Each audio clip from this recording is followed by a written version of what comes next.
Nous sommes sur la nationale numéro 4. Les axes Komanda Luna et Bunya Kisangani sont sous la haute protection et surveillance des voyants militaires de la République démocratique du Congo qui ont facilité le passage de plus de 200 véhicules jadis bloqués à la suite d'une rumeur interdisant la circulation de personnes et de leurs biens sur ces tronçons d'intérêt national.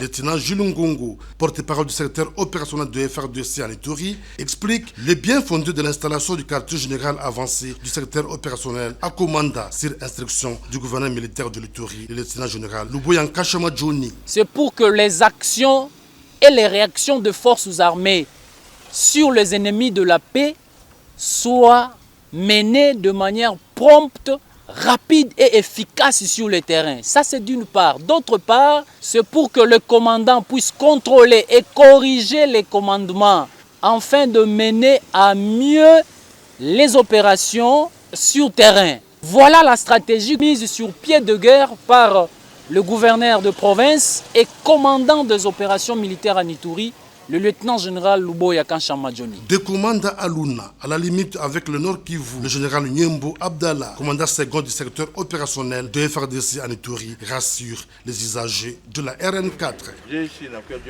L'armée est là pour la sécurité de tout le monde. Nous ne pouvons pas rester sur la voie publique. Nous avons la mission de poursuivre l'ennemi jusqu'à son dernier retranchement. La joie est immense dans le chef des chauffeurs. Nous implorons la grâce divine à nos forces armées tout au long de leur parcours pour établir la paix sur ces tronçons. Pour galvaniser les usagers de la RN4 et les populations environnantes, les forces armées continuent les opérations de nettoyage, périmètre par périmètre, en vue de détruire toute manœuvre ennemie sur nos populations, conformément à la volonté et la détermination du commandant CM des forces armées, Félix Antoine Tshisekedi Tshilombo.